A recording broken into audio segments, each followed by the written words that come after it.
Okay, time for another review. This one is on fat loss for idiots, and I'm really going to talk more about the 10 rules that they tout more so than I am the product itself.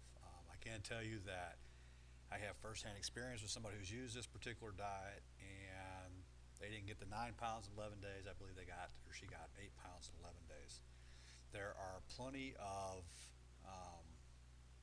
testimonials. There's plenty of reviews out there on fat loss for idiots.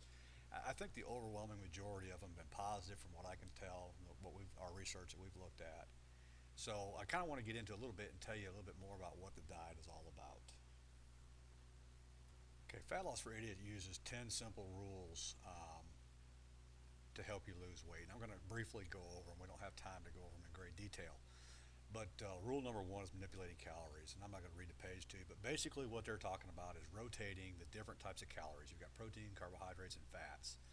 And the diet generator that they have allows you to select foods that you like, and it will print out or give you a diet um, that rotates these calories and manipulates these calories to help you with your fat loss program. So that's the first rule that they tout. Okay, rule number two is not a big secret. They say eat 4 meals a day.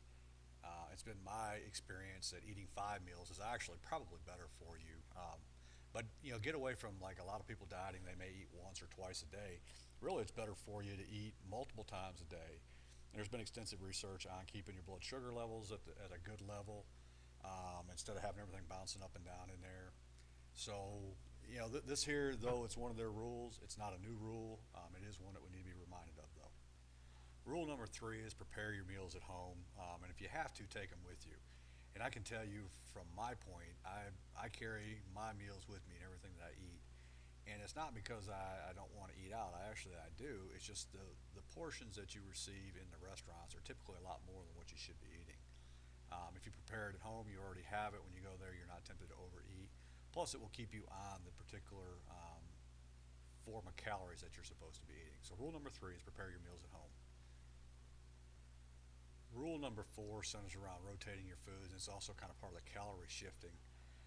What you want to do is have different portions of carbs and proteins on different days and kind of mix them up so that your body doesn't get used to any one thing. Your metabolism is like anything else. Over time, it will develop a memory, and it will know what you're going to do, and it adjusts, and that kind of sabotages your weight loss a lot of times. So by rotating the foods, we eliminate that. Again, not a new concept, just one that they've put down for us to use. This is one I'm sure we're going to get a little bit of backlash from. Plain is better. In other words, don't use condiments. Most of your condiments are just loaded with carbohydrates. Carbohydrates are what your body converts into fat, and that's what it stores up. And this is not a low carb or no carb diet by any means, but in sticking with the food rotation that we want to do, we do want to stay within the bounds of the diet. So when we add the condiments on there, whatever type they may be, we're adding a lot of extra carbs that we don't necessarily need. One of the hardest things for just about any of us to learn, and this goes away from dieting, but just eating right, is rule number six, knowing when to stop. Most of us eat until we feel completely full. And then if it's on a Thanksgiving, we'll lay up on the couch all day and nap. Really, you need to stop right before you get to that point. You still want to be just a little bit hungry when you quit eating. And that's rule number six of fat loss for idiots. They go into more detail about it. But, knowing when to stop is very important. Rule number seven concerns beverages and what you should and shouldn't drink. Their rule is 10 calories or less per glass. I'm not a big fan of diet sodas or iced tea or or coffee, and there's a lot of reasons behind it. I'm not going to get into that.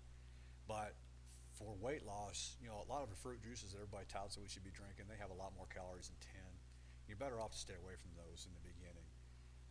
I would say stick to water would be my advice versus the diet sodas. But with this particular plan, you can drink the diet sodas and you can drink the low-cal coffee. Rule 8 gets back into the drinking the water to help burn the fat. Our bodies, it needs a certain mixture to perform at its peak. Drinking 8 to 10 glasses of water per day is important. It helps with the digestion. It helps keep you properly hydrated.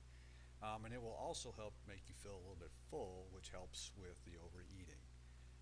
I strongly suggest, and I agree with this rule completely, that 8 to 10 glasses of water per day is a minimum.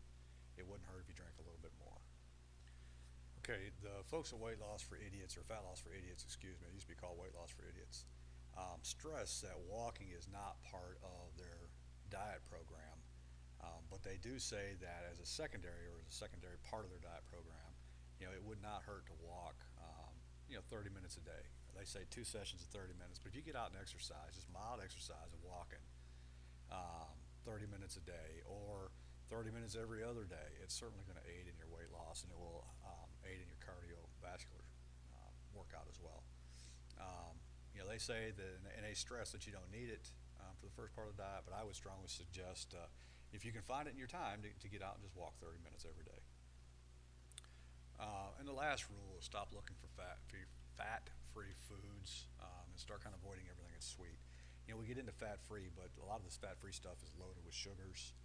Um, and we get into the craving, we get into the way the body burns sugars, and what happens behind there. But basically, you want to stop eating all those type of things, especially while you're on this particular diet. When you get off, I'm a big favor of, after a particular period of time, whatever it happens to be, that you treat yourself. But as a general rule, stop looking for the fat-free sweet things. There's still a lot of sugar in them. It's still going to impede your weight loss. And again, that's rule number 10 in Fat Loss for Idiots. Okay, the rest of the diet handbook, it's just kind of, they've got a recap of the 10 rules. It talks about sit-ups and why sit-ups are a waste of time, and it would take me too long to really get into that. It talks about not doing intense exercises, and this is true unless you're already into a pretty good exercise program. It gives you a little bit of the background of why low-carb diets don't work and can actually be bad for your health. It talks a little bit about some of the rules that you might want to put in place for eating for the rest of your life. There's a section here on eating at restaurants and how to go about doing that and still maintain your weight. Another section on eating fast foods. Some tips on shopping at the grocery store. Talks about the rules with alcohol. Exercising and diet put together. How to break up your meals and when to split them apart. I eat mine about every 2 hours during the day. Talks about late night eating. Again, my last heavy meal is by 4:30 or 5 in the afternoon, and I will have a snack probably an hour to an hour and a half before I go to bed. Some tricks to stop retaining water, and it's got the different foods that you need to avoid. Talks about the scale. As you can see, this diet book here, it goes along great with the diet program. You've got the diet generator, and I'll show that in the next video. But you've got the diet generator, now you have the book, and it will show you how to successfully lose weight and keep it off. All right, I'm going to go ahead and wrap this up. Again, we've been talking about Fat Loss for Idiots and the diet handbook.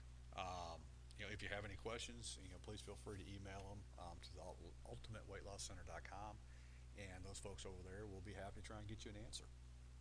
I hope you've enjoyed this video, and watch out for the next one coming out on the diet generator.